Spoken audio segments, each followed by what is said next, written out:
Hey, third I time. think Instagram is not. It doesn't like our discussion today. What's I wrong don't with know it? what's happening.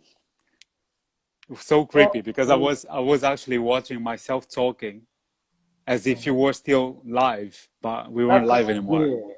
We weren't live anymore. Well, I think Instagram has got the gremlins today, and I'm annoyed because we've had such a wide-ranging and interesting discussion.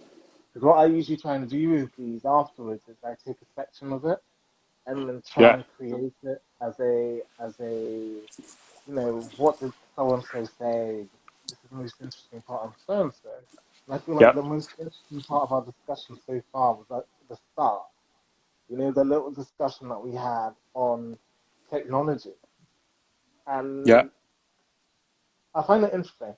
Other platforms that Facebook uses, for example, Facebook itself, the actual Facebook site, is very stable. The code on that is really stable. What's going on with Instagram? I think what's going on is Instagram. I might be wrong, but Instagram, you have the streaming feature, Yeah, which is that's the used by phenomenon. a lot of people at the same time and takes a lot of bandwidth. And there are certain limitations with 4G at the moment, and that's Mm. why 5G is coming up to allow us to exchange billions of pieces of data. You know, it's going to be much more powerful than 4G. You keep on laughing Uh, when you say 5G. Is it because is it because of the whole 5G saga that everyone talks about these days? no, but no, that's actually because 5G is much more powerful than 4G. It is. And It right is, but now how far? it's much more powerful in terms of technology, and it will allow us to do certain things that we can't do at the moment. But it will also allow certain groups of people to have even more access to our information than they already have. Mm. And that's something that we have to be conscious about because it will happen. Let's talk about that. Access to our information. Like who? Well, it's going to be Mark Zuckerbergs of the world who sit on everyone else's information that we have no access to. That's clear. Um, they are there are technology kings. Let's just say, the Amazons, the Facebooks, the Apples. Yeah, Um, they're also very interesting in terms of marketing and design. Like I love Apple. That's where I sit on the spectrum. I'm not very good with Android devices. They give me a frank headache. How about you? well, when it comes to Apple, I like Apple. I'm a designer and I do music, so I have to have my MacBook at all times. I have to, I also use iPhone. I haven't used iPhone since the start. I've only had two iPhones, but I'm not gonna lie, the iPhone is a amazing machine. Amazing features. On the darker side, It keeps all that information. yeah, you have the things of the information. You have like all these like facial recognition and fingerprints, and slowly now you have all these things like Siri and stuff getting even more developed.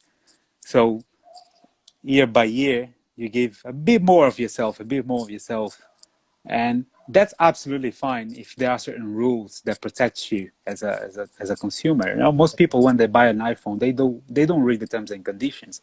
They just go to the Apple Store and they And then get you're the sold iPhone. to the go-to of They don't know that the most of these complete companies are ignorance. legally protected. They are legally protected, and you allow them to access your information just by buying their products. People don't know this type of stuff because they're not bothered, and companies know people are not bothered. Oh, let's just put They this do whatever they pamphlet like, like. yeah, let's just give them like a really great branded product. They will not question anything. Then let's just stick like a small thing with terms A and really conditions. small thing. Yeah, and that's it. Like You if know, you that's die, that's your how technology, your data belongs to Earth. that's how we give our information legally, and we can't do anything about it. Crazy. I It's think absolutely this nuts. building is a good time to see if anyone wants to come in. I'm gonna turn on the commenting. Turn on commenting. Hi It's guys. absolutely it's absolutely nuts. Yesterday I was actually watching a Netflix documentary Mhm. about data breaching from Cambridge Analytica. Tell me Do more. you know? I know about Cambridge this. Analytica was a UK communication consultancy that helped the Brexit campaign and the Republican campaign in America. Mm-hmm. And they went bankrupt after the government disclosed a few practices they were carrying concerning data manipulation and how they helped the Brexit campaign to succeed and the Trump campaign to succeed just by manipulating data and What? pretty much running a series of content across the web and studying the way people reacted to it to the point they had, I think it was about 5,000 data points for millions What? of people. That's crazy. Uh, Absolutely and when not. we say data points, we're not talking just about where you live, your age, what you do. We're talking about how you react to certain things, Do you like things this? that Do you like that? things that Do you you, like. do you like red? Do you like blue? And by having these big data, they were able to produce bespoke campaigns targeting specific groups of people because they already knew the reaction those people would have to that specific piece of content. And that's the most powerful thing that you can have, the We've got ability to the to bit where manage. I always ask everyone, what are you reading? Okay, guys, you're our audience today, but I've now turned on the comment section, so if you want to, you're welcome to put down a comment or also put down a question in the question box. You know, those two things exist. So go on, tell us what are you reading currently? Because I always see you're posting like an interesting cutaway from a book of some sort, and I'm gonna post them off. All right, what am I reading? Let me start. I actually brought some books with me. Amazing. This is a book that I read every day. Okay. Think and Grow Rich Oh by wow. Napoleon Hill. I don't know if you are familiar with the book. No, I'm not. Tell me about it. Give me a little bit of Think and blurb. Grow Rich is a self improvement book that studies hundreds of millionaires from the early 20th century in America. Hmm. Uh, that includes people like Henry Ford and Carnegie, really wealthy Mm. people. And it pretty much studies the way their minds work and how they were able to achieve their success just by having a certain mindset. Mm. Um, so it talks about a lot about business approach, but it also talks about spiritual approach and how you can merge both together in order to be successful at whatever you want to do. Hmm. Um, and even helps like practical gives practical steps for your business regardless of what you do. So pretty much the main idea of the book is, I don't know if you watch The Secret, it's pretty similar. um, it doesn't matter what you want to do as long as you have a goal and a purpose and You'll you do are it. able to control your mind and connect yourself to this power that exists, uh, you will be in a good place and you'll be progressing all the time. That's pretty much what he says. He never touches the topic of religion. He touches the topic of energy. Okay. um, yeah, and how can you filter this energy that is around you in Mm. your benefit to accomplish the things that you want consistently. So this is a great book. It really changed my life and continues to change. Another book, The Selfish Gene by Richard Dawkins. Okay, tell me more about this book. I've heard of it. The Selfish Gene studies our genetic program as animals first and then as people, and how we are Mm-hmm. programmed to first give priority to our own egotistical wishes Mm-hmm. and protection, and Mm-hmm. how we are programmed as survival machines, where our goal is to extend our genetic pool as long as we can by reproduction and by protection of our own physical bodies, you know? Mm-hmm. And he pretty much says that every single action that we take in life, even if this action is meant to help somebody else, Is first, that from a place of selfishness? yes, first, it has to benefit you in some way. And if we take this to back to the Think and Grow Rich book, Mm-hmm. where it talks about giving a lot and the power of giving, when you Mm-hmm. give something to someone, you are willing to help somebody. But Mm. by giving it, you are also benefiting yourself because there's a lot of power in giving. You know, when you give Oh, something to really? someone, that person, unless he's a very ungrateful person, but if he's a reasonable person, they will remember you as someone that And they'll come back. offered something, you know, extended a hand. So Mm. therefore, you have a benefit. It's an exchange. Every time you give something, there's an exchange of value. Regardless of what you give, it can be a cup of coffee, whatever. Every time I go into a meeting with someone, prospect or client, I try to pay them something, you know, because that's Mm. how that person will remember me. Remember. I pay them because I want to pay them. I want them to feel good. But by paying them something, then I You also get have what's the for them. benefit. Of course, there's an exchange of energy because at that point, that person will look at me differently. Will look at me as someone that gives. Therefore, she will have to give me something, hypothetically. Crazy. So, So you so never do that's anything altruistically, do you, Muddy? of course I do, but that's not the point of the book. You I'm do, you playing do with you things. there. I am playing with you there. I know that we do things with 2 or 3 layers of fun. You know, there's the ego, and then there's a mind, and there's all sorts of other theories that we could light on, Yeah, that could really help things. What's the word? Mature. Um, yeah. but we should go on. What else are you reading? Is that it? All right. I know it's So, not. selfish But gene, yeah, selfish gene. Then, the richest man in Babylon the richest man in Babylon. Okay, you're gonna by send me a George picture of all of Clason. them. Just take them on your phone and then I send will. me it, and I'll put it in my library. Yeah. The richest man in Babylon is a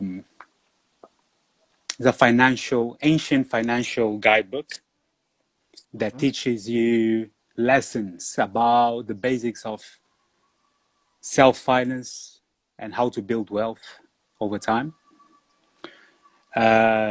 through really um, not practical but really nice stories and lessons, you know, from actual people back in Babylon. Oh, Yeah. It touches subjects of taxes, keeping in mind that these stories are from thousands of years ago. So it's hmm. pretty crazy to understand that the basics of economics and finance didn't change at all. The only thing that changed were the tools and the platforms. Hmm. But the basics, the laws are still the same. So this It book doesn't. teaches you about It that. doesn't really make. I feel like it makes no absolute difference to us when it comes to um, you know, our minds, because we're still working with a mind that's probably at the most 1 million years old. know, Yeah. and we're still trying to remember. No, we have to remember that our tools are the only thing that's really advanced because we haven't advanced that far in that time. Homo sapien is still Homo sapien. You might de you might like how do you call it? You might put one on you might go into a fridge and then defreeze another Homo sapien from around 5,000 years back, and they look like you, they speak like you, they smell like you. They probably don't think like you, I will be but honest with you. they think similarly to I honestly you. believe that at some point, I don't know if the right word is we were more intelligent, but at Mhm. some point we were at least more connected to To to our to this world. power to this power that surrounds us. And for that reason we have things like astronomy and astrology and the pyramids that we can't replicate with the modern technology, but somehow they're still standing there for thousands of years. That requires a certain level of understanding of the universe that we don't have at the moment. We don't have that connection anymore.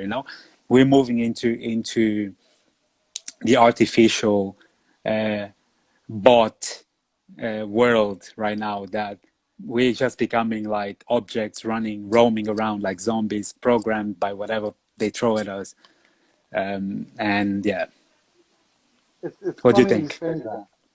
It's funny you say that because I get to the point where I feel like even the discussion that we're having around COVID-19 as being a form of cleansing the planet of human sin and all of that sort of stuff is it's very counterproductive. I always see it as a way of kind of saying, "Oh, we've sinned and now we're suffering the consequences." Of course, we've done wrong, but not everyone has sinned to the same level. You know, not everyone has benefited from the same level of investment from these companies. We buy their products, but we don't necessarily buy their lifestyle. You might have an iPhone, but you may starve.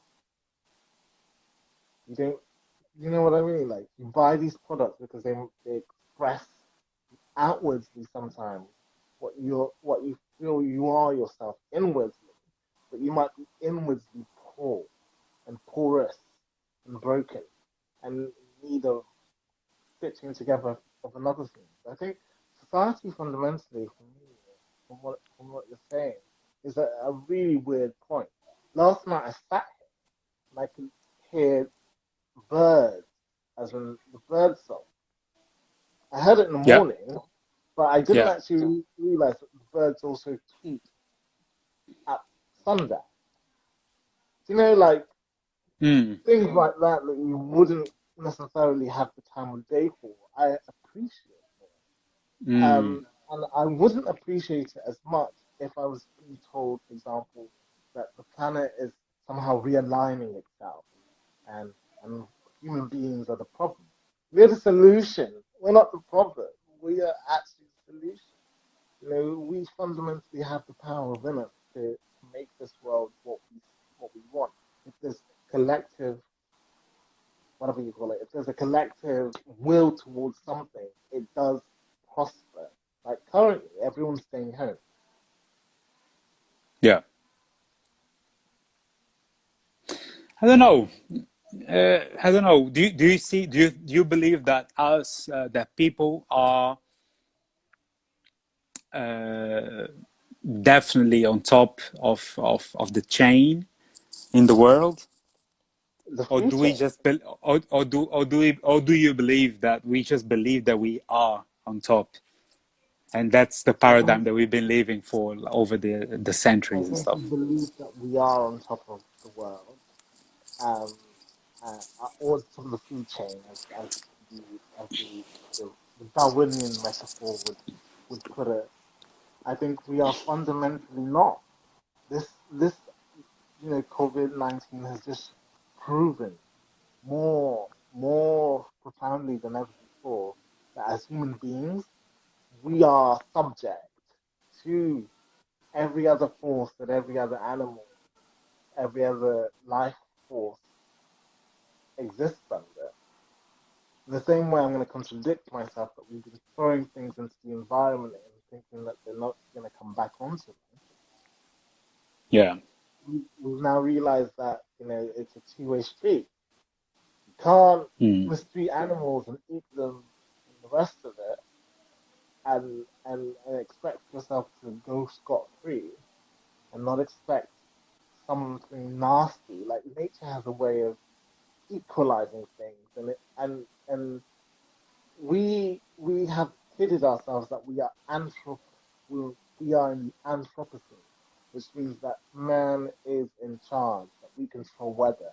Yeah, we can sometimes create a cloud, but we can't divert whole monsoons. Yeah, we can sometimes dam a river, but we can't, create water out of thin air.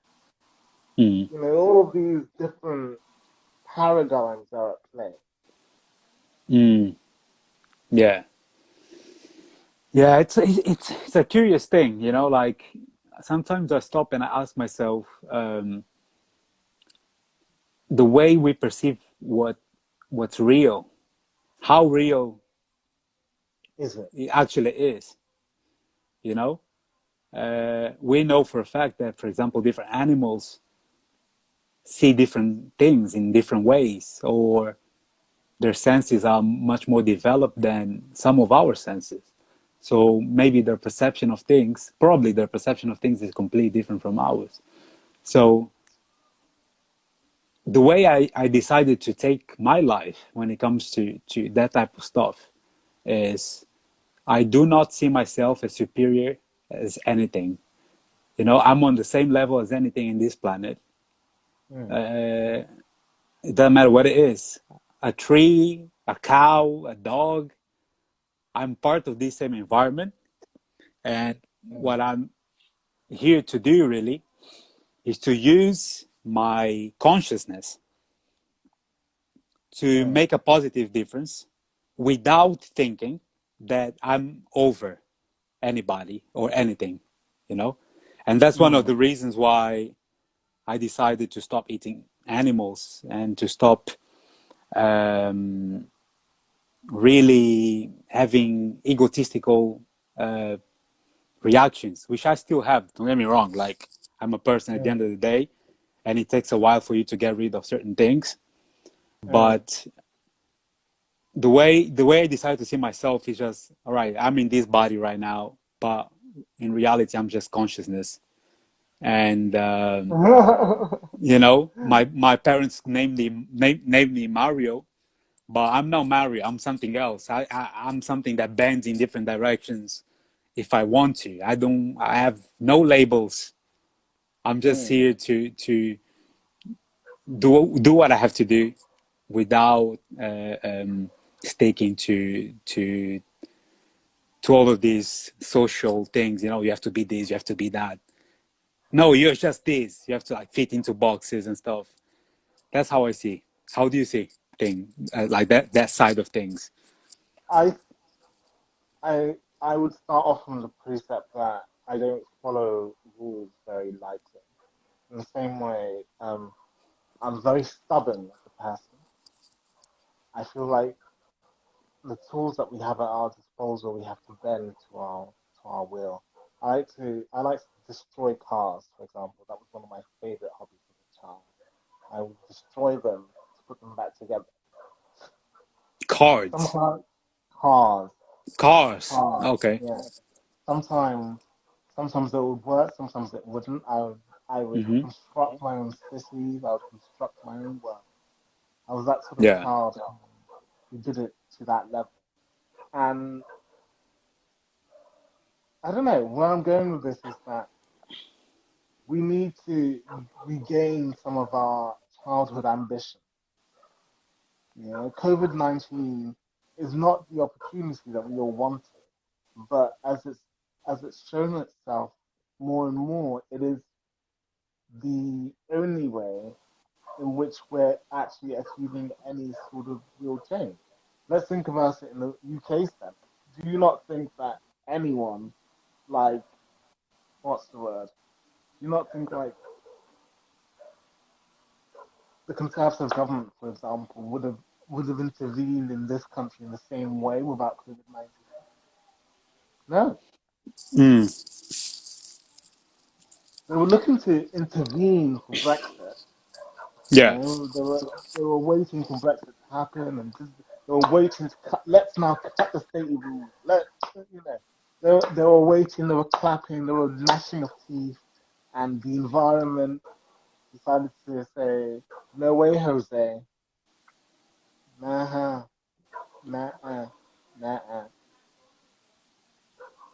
That goes to show even governments that have the fiat power, they have the financial nous and also every other thing at their disposal, are also to the same extent um, bound by these by these I believe that I believe and I know there's something called universal laws.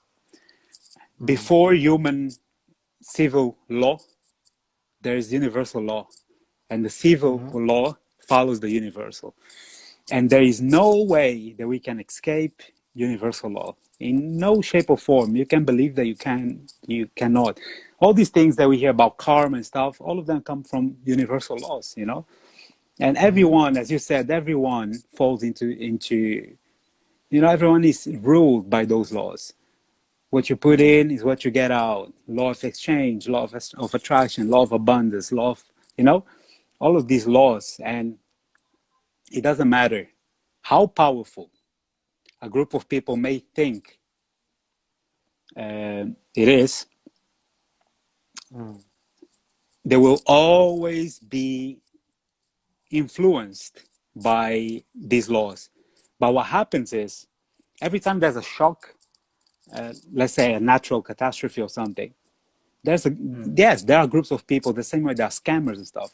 There are groups of people that try to take advantage of these situations because they actually possess control over people. They do, but what Mm. they do always comes up eventually. You know, we've seen that multiple Yeah. times in multiple companies and multiple fake billionaires and fake entrepreneurs and fake Mm. politicians that were once seen as were glorified. You know, like these guys are going to change the world. I recall this specific case It's of marketing at the end of the day. It's it is hype. They marketing. have It any. exactly. It's You just a meet label. You you know. meet them so often. You know, you meet them so often. They're the sort of people that you get introduced to at a party, not because they're amazing. You know, this guy's really good. I'm now adamant whenever someone introduces someone by first of all trying to temper my idea of how good they are.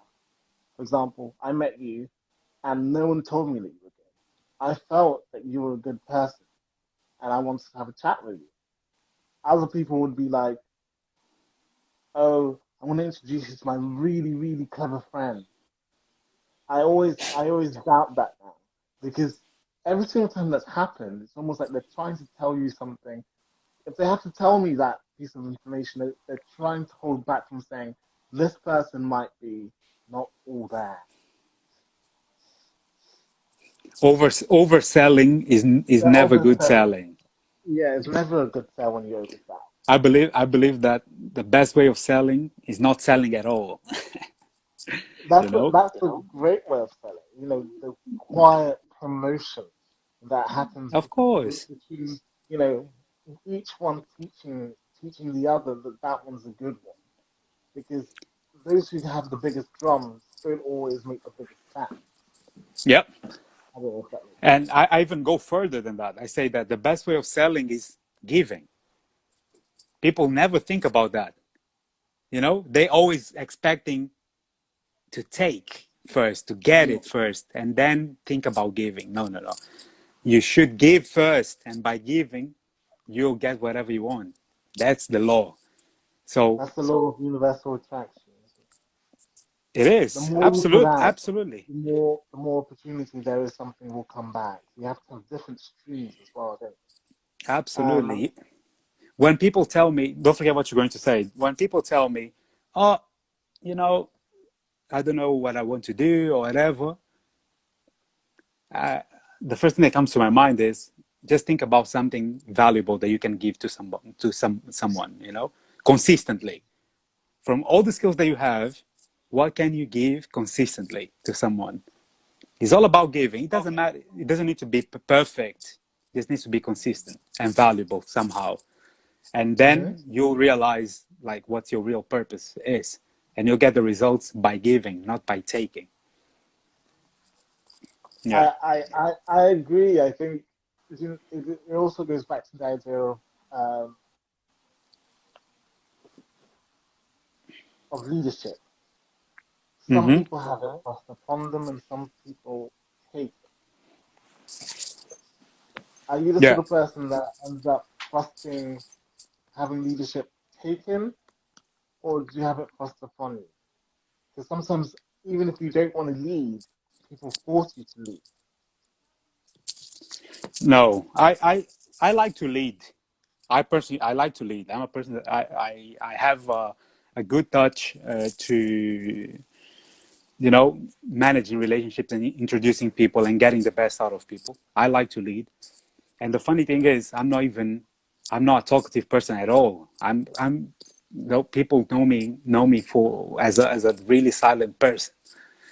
And but when it comes to leading something, that's a completely Mm. different case. Over the years, I have introduced multiple common friends to each other, and some of them became couples, some of them became best friends, some of them went to live together. Yeah, And I like leading, and by leading, I don't mean having people working for me. I mean having a group of people that I can rely on, and I work for them. I'm the one that works for them. They're just there as a supporting cast to help me uh, get to the place that I want to get. I like that. I like the fact that you see it as a play at the end of the world, at the end of at the end of the day, because life is fundamentally a game, is it not? You can't. Absolutely, it's a video game. It sounds like it feels like a real game at the end of the world. Right. There's more to be said to that. Then, how do you see sort of the gaming industry influencing your design? Do you also look at that? As in, Gaming industry. 2 years ago, I have considered applying for a job at Rockstar Games in Scotland as as a world designer. The guy that designs the GTA worlds and the in-game yeah, world. Yeah, but then I was like, I really don't want to go to Scotland and be exploited. Because the gaming industry is rough. The mm, design industry in general, there's a lot of there's a lot of exploitation happening, a lot of extra hours, mm, unpaid work, and blah blah blah. But the gaming industry, especially the big production companies, mm. you really have to love it. So, getting back to your question, I've You always didn't love it enough to been create the I've, world. I've always been very influenced by games. Mm, GTA, Age of Empires, World of Warcraft, and what I found fascinating about it is how we can replicate our a version of um, a version of our own world into something virtual. You know, mhm. so at some point I went into stuff like Second Life, Invu. I don't know. Do you know these games? Second Life I heard of. What was Invo? I've never Invu heard is of like Invo. Second Life. You create like an avatar. It's a social video game, and you meet people in the game and stuff like that. And I think we are getting closer and closer to now. You have stuff like Minecraft that I think they are also considered like social games. Mm. So the But gaming that world, it's interesting because the world is fundamentally a game. it The world is. is fundamentally a game, and people play games with perception. People play games with arousal. You know, in order to sell a perfume, why does sex have to be an issue? You know, you could wouldn't you buy a perfume from the most, I dare say, ugly, but someone who's not very aesthetically pleasing? You know, wouldn't you buy perfume from them? But if you knew that perfume was going to give you the best smell in the world, but you didn't trust the person's face. Mm, yeah, yeah, yeah, yeah. But you know, going back to what you were saying about how video games influenced my design practice, I'll say this: it didn't really influence my design practice, but it really influenced the way I perceive the world. Okay. Because video games help me to understand something that you just said about it being almost like a replica of our own reality. And Mm, I got myself into a situation at some point that was playing GTA Online. You know, I was mm, playing it like crazy every single day. I had the character in the game. I used to mm, play it with friends online. We had to make money. We mm, had to make this. And at some point, I stopped when I finished my studies. I stopped and I asked myself, why am I doing this? I was literally living a second life. I was at some mm, point, I was living a virtual life more than I was living my real life. So I was like, let me just mm, refocus a bit here. Let me go back to my real life and actually put this effort and this direction into my real life and, you know, create mm. results in my real life and stop focusing on these virtual games because, and we started with video games, but right now, even social media, things like Instagram is also a video game, you know? It is. It, You do it's it for like a likes. second. Yeah, You do it exactly. for applause. You do it for this. You do it for the other. And it's funny Yeah, how it's like a casino. Once you're in, you can never get out again. You it's know, crazy. It's like a drug. they use similar things, but they don't they haven't so far done the following. So in a casino, you have you have that constant stimulus, and you can't leave because they always close off the It's a exit. drug. It is a But drug. they haven't managed to do the right thing, which is put in the actual, what's the word? Put in the actual system so that we cannot have lag on our video. So you cannot what? Sorry. So we can't have lag on our video. They Oh, haven't managed to put in the system so we can't have lag on our videos, or that we can have a live at 6 o'clock and it can go correctly. They haven't started. They haven't done that, have they? but they will. I told you. With the 5G, You there will have be too no much faith in this. You have there too will much. You be know, 4G was supposed to be better than 3G. What has it? Is it? You know, like Moore's law. You know, how much improvement is there until you cannot physically fit in another chip onto that silicon disk? listen, you don't understand. 5G is very powerful. It's much more Is that powerful why than everyone's what we so afraid? there will be no disruptions. Trust me. They may be in the beginning, but all these platforms will adapt and they're already preparing themselves to make the change. Just the same way we have PlayStation 1, PlayStation 2, the same way, you know, to improve the capacity of processing data. Yeah. 5G will bring this, we'll have no disruptions. We'll be able to make lives with 4 people and stuff like that. Believe in what I say. In a few months, we'll make another live and we'll have two more Before people people, here. that'll be fun, and I'll be sat there just orchestrating the discussion. Exactly. Just Um, watch it. this life has been serpentine, and I really do feel like, guys, you have been truly a very silent audience. We've discussed Nah, many. they're just appreciating the conversation. It's fine. I always I'm very hard on my audience because I always believe that we bring the best audience to these things. we attract good people. Fundamentally, that's what we do. And today, I'm going to give you guys A plus for attention for having stuck by us from the beginning. Um, so I'm going to take your temperature. Would you like to get on the subject, or would you like to get off? It's up to you, really. You know, if you want to keep the rest of the conversation for second part, I'll be willing to do that. You know, I think we have plenty to discuss with people, and yeah, it's up to you. I'll invite you back. If you You want me to call the invite you back? shots. Okay, I'll pretend that I call the shots, but it's a two-way street. I don't know what else to ask you. I think you've exhausted my mind for now, but we've done the books, we've done this, we've done that, we've done the other. I think sometimes it's best if we end on a high note rather than ending on a low note. Because once you go from there to there, Let's talk about something that me and you have discussed that is really mm, personal to both of us, which is go on. what's your, now I'm the interviewer, what's your vision, your personal vision for Angola?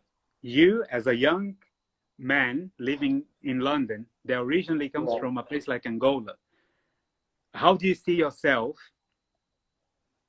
even by being in London, Hmm. adding something to that country that needs a lot of things at some point? That's a very difficult question. I left Angola when I was 6, Yeah, and I've lived there on holiday, and I've done all sorts of other things on the side. And yeah, I always find myself drawn to it because it's my second home, it's my first home, it's my third home, and it will probably be where I get laid to rest. I'll go back to my soil. But I've also got a different, I have a different level of attachment to Angola. Angola is family, it's food, it's music, it's all sorts of these beautiful things. But the UK has also got its own thing. It's where hmm, I formerly grown up and done all these different things. So to yeah, answer your question, quite frankly, I would love to. I know Ilinga Theatre is behind us. It's yeah. Kula just said actually, it. yeah. It's. I was trying to search for the name, and it's funny that it's still standing. Um, but how can I put it? God, I, I, I don't know if it's going to happen, but I'm going to will it into effect. I would like to have a gallery that spans 3 continents. Okay, One in Luanda, no, 2 continents.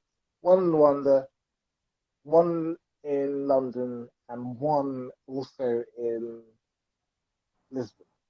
Because I think these 3 places mean something to each other. They are almost like dominoes in my life. And I've come from Luanda to Lisbon, from Lisbon to London, and I feel like for me that I wanna recreate something on that scale. all right. And what would be the exact value, the else of my life? They're What would not be, they're not losses. They are great games. All 3 of them. All 3 of them. I would say what what's the I would value? bring. Would it be some sort of like a brand of a gallery that maybe you could make an exchange of Angolan artists and British architects, or artists or international artists, and make like an exchange between those three countries? I would say it would have to be something sui generis in each location. I Okay. don't believe that I'm I I don't believe that a gallery can exist without understanding its own positions. Yeah. So I would start off by beginning with Luanda and London because I know them best, and then end up with Lisbon because I know it least. Because at Okay. least with Luanda I can call that home, and London I can call that home, whereas Lisbon is my outlier. and something I would like to discover. But Mm, what the proposition for the gallery would be the following: it would act as a form of exchange, bringing these ideas that we have, a form of deconstruction. It will be a school, and it will also make money. of Because I course. think it's important that an institution washes its own face. Yeah, So it's going to be unashamedly communitarian and commercial. I don't yeah, think those two things are exclusive. I think they are mutually inclusive, and I don't. It wouldn't be a charity; it'd probably be a cooperative or something along those yeah. What do you think of I don't know if you have been to this building in the picture, to Elinga. lines. Have you Lingo. been? I've been past it. I probably have stepped foot in it, but it's decaying and it's sad. I've heard a It lot is of good sad. things about it. It is sad, but I'm gonna tell you something. Elinga was actually my one of my main sources of inspiration, but for my long-term goal, because the concept of having an open space where creatives can come in and learn something valuable without having to pay private fees or anything like that. They learn through a community that already existing within the place. Is very valuable, and it's something that we can replicate across the globe. And when I started my company last year, I told myself that my ultimate goal would be something like that. And at the end, or maybe not at the end, at some point, I would go to Angola with the same type of approach and recreate this type of space. You know, again, as you said, there's the business side of things. Great, fair enough. But there's also the educational part of things that is very necessary. And in a society like Angola, and we can see similar cases in different African countries, where there's a lack of understanding of the Mm. about the power of creativity and that type I of don't think there's culture a lack of within understanding society. about it. Huh? I would wager you the following: with Angola, I don't think there's a lack of understanding for creativity. I think there's a lack of space given to it. Nah, I There's a think lack there's a of lack of understanding. This is why I believe that.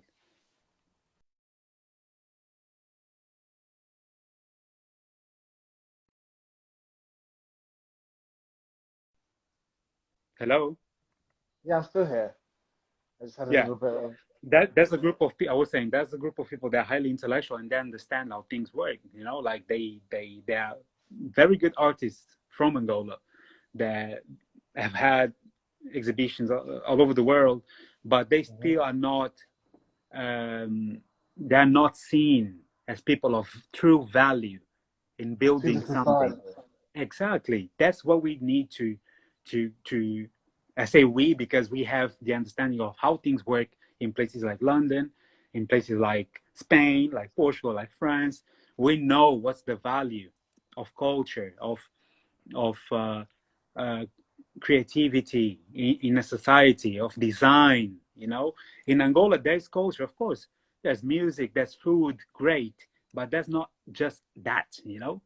And places like Ilinga, it's unfortunate because Ilinga should be really one of the main supporting elements of Luanda as a city, and the cultural scene of Luanda Mm.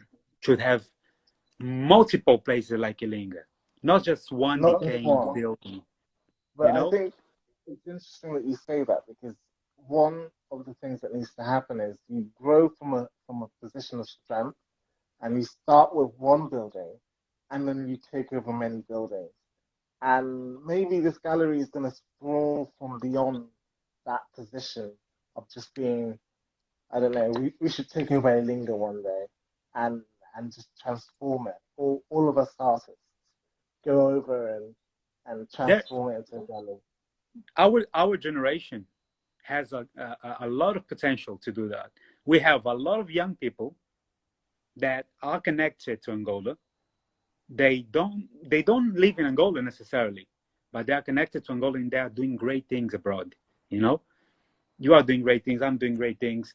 You have the Sandra. You know, Sandra is doing her thing as well. There are Yeah, a lot of young people doing great things, and if this group of people gets together with the understanding of the global market and goes there and applies it to the local context, remember going back to the architecture cases that I was telling you about, adapting to the mm, context, we will be able to have a say on the development of that country when it comes to the mm. arts and when it comes to the development of culture that outside music, outside samba and kuduro and kizomba. I wouldn't decry those those fundamentals of our culture. I think that they're not the only thing. I don't think they also came up in a vacuum.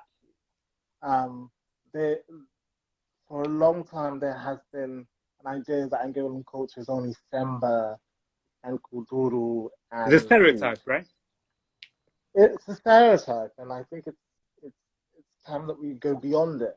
We we as a people or as people have a lot of visual history that is currently sitting around the world in many stately houses and museums that is ours fundamentally. And we're skirting around the elephant in the room, but Sindoko Dokolo collected a lot of Angolan artifacts. I don't know where they are. He created, he he took Okay. tons of I'm not. money and I'm not. invested I'm it. not. I'm not really aware of that. I know that He has a he. collection. What's Yeah, I going to know happen that he to does a that? lot of art trading, and he took some a few years ago. I recall something about him doing an exhibition I think in Porto or something with some Angolan artists. Mm. But like we need more art curators. We need more uh, art spaces. We need more art fairs. We need more studios so people can go and develop their art. We need more workshops. When I say we, I'm talking about Angola specifically. And All that will come with its due time. The only question I have is, when do we start? Because I'm not a person that ever does anything, you we've know. already started. We have already When does it? started. We are talking here. We are talking Mm. here on the internet about this subject. Things start with an idea, and by discussing the idea and talking it into existence, and by talking it consistently, and then applying Mm. action, things will naturally happen. You know, I, since I, we've I, met. I Go agree ahead. with Go you. ahead. I agree. No, I Yeah. agree. I Yeah. totally agree. I think the other question I always have is, should it be me doing it necessarily? Should we what? Sorry. Should it be me doing that necessarily? No, you do Why what you should have it? to do. You know. Mm, Listen, the goal is not to be the king. The goal is for you to come and do your part, according to your purpose and the things that you envision for yourself. Within the things that we envision for ourselves, we make sure that we are adding value to someone else. And ultimately that will be the highest level of accomplishment, you know? mm. When you have learned enough to share with others, for me, that's the definition of success. It's not necessarily about having $1 billion, but it's from the moment that you leave a It mark. wouldn't You it leave, wouldn't actually be too bad if they spent $1 billion on art compared to what they usually spend $1 billion on. But well, that's a completely different. yeah. That's a completely different proper proposition. Let's take Yeah, it from this angle. Um, in the Angolan space, internationally and nationally, yeah. who do you think is sort of your idols? What are your idols? Idols. If That's you a have very any difficult idols, question. or by dimly, I'm joking. I'm gonna be honest. Who are I the don't people know. that I you don't know if look I. to? Who are the people Sorry. in the Angolan? Do you have any people in the Angolan space that you look to as a role model, as people that have done things in the past and have inspired you to do things, or are we children without very many mothers Well, and fathers? I'm not going to talk about family or relatives. There's one name only that comes to my mind. Mm, Um, it's an architect that no mm-hmm, one talks about. His name is Fernão Simões de Carvalho. mm-hmm, This man was the responsible person for the development of the first urban planning project for Luanda, which was never built, mm-hmm, but was a great project. Was responsible for a mm-hmm, set of public spaces across different cities. Was responsible for the project of the national radio of Angola. the radio Was station. responsible for a series of neighborhoods and markets like Prenda, the one near the airport Mm, in Luanda, which mm-hmm, originally was meant to be an anti-segregation neighborhood where mm, the project was divided in tiers to aggregate natives, non-natives, mixed, and expats within the same building, so everyone could learn from each other. mm. So that's the one name that comes to my mind from Angola, to be honest. Apart from that, uh, It's a very political no. question asking an Do Angolan you have person. someone? I would say I have people who I admire. Some of them are actually on this live. All right. So big up to you for joining us today. And some of them are not on the live. But I think we we sometimes kid ourselves and forget that sometimes it's good to have someone else that can, the word in Portuguese is apoiar, someone that you can lean on, that can Mm, also give you a bit of an idea of where you're going towards. That's why I asked yeah, that question. yeah. And it also was another question. The reason why I also asked that question was the following, because we have a very big dearth of understanding. I'm just going to have to say it. Guys, this is going to die in a minute. So I'm going to ask my guest if he wants to stay on for a bit longer or if it's over. Because the conversation is now getting spicy. What do you want to do? Well, you might as well end up this live and start a new one. Okay, we're going to have to do that. I'll see All you right. guys in a bit.